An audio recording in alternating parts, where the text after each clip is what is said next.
Assalamualaikum warahmatullahi wabarakatuh. Perkenalkan, nama saya Farna Khalifa Breza dengan NIM 120524254, program studi S1 Teknologi Pangan. Di sini saya akan menjelaskan secara singkat tentang kedudukan bahasa Indonesia sebagai bahasa nasional dan bahasa negara. Sebelum memulainya, apakah kalian tahu apa itu bahasa nasional dan bahasa negara?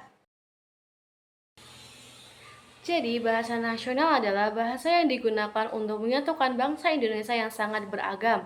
Sebagai bahasa pemersatu, bahasa Indonesia memungkinkan komunikasi antara suku, budaya, dan daerah yang berbeda.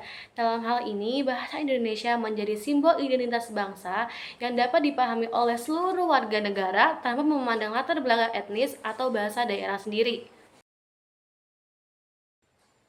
Sedangkan di sisi lain, bahasa negara merujuk pada bahasa resmi yang digunakan pada urusan pemerintahan, hukum, dan administrasi negara. Semua dokumen resmi, undang-undang, serta peraturan-peraturan yang ada di negara harus menggunakan bahasa Indonesia agar dapat dipahami oleh seluruh warga Indonesia. Pengertian kita sudah tahu. Bagaimana sih sejarah bahasa Indonesia? Yang pertama, perkembangan awal. Bahasa Indonesia berasal dari bahasa Melayu dan menjadi lingua franca Nusantara sejak abad ke-7.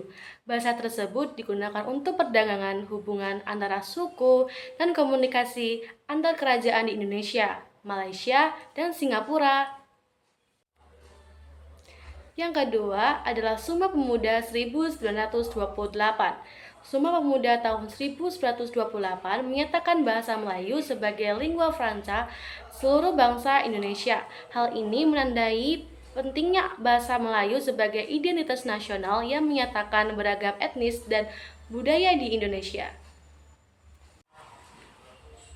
Yang terakhir, yang ketiga, setelah kemerdekaan. Setelah kemerdekaan Indonesia pada tahun 1945, bahasa Indonesia secara resmi diakui sebagai bahasa negara dalam pemerintahan dan kehidupan sehari-hari, menggantikan bahasa Belanda sesuai dengan UUD 1945. Apa sih kedudukan bahasa Indonesia sebagai bahasa nasional? Jadi untuk yang pertama adalah sejarah penetapan. Bahasa Indonesia pertama kali disepakati sebagai bahasa pemersatu dalam Sumpah Pemuda 1928 yang aku udah jelaskan pada bagian sebelumnya. Yang kedua, fungsinya adalah menyatukan beragam suku, bahasa, dan budaya di Indonesia.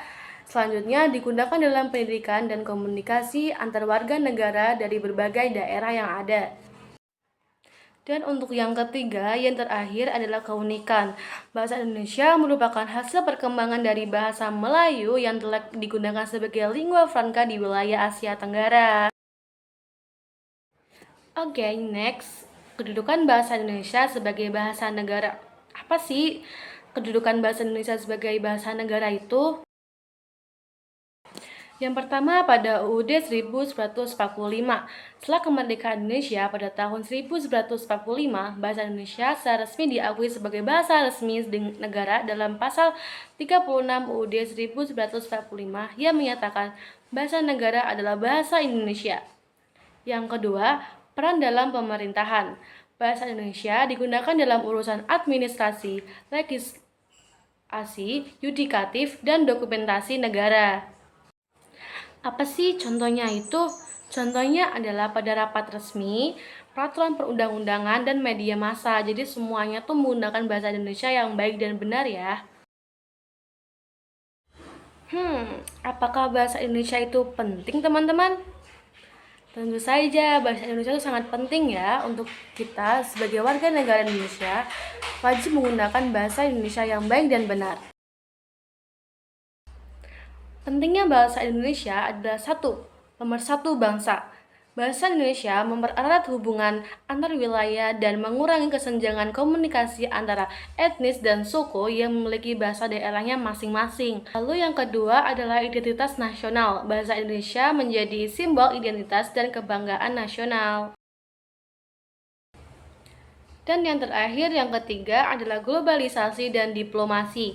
Unikasi antara etnis, dan bahasa Indonesia semakin dikenal oleh dunia internasional sebagai bahasa yang penting untuk berkomunikasi antara global.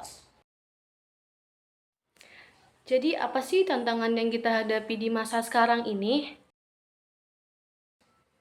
Jadi untuk yang pertama tantangannya adalah penyebaran bahasa asing.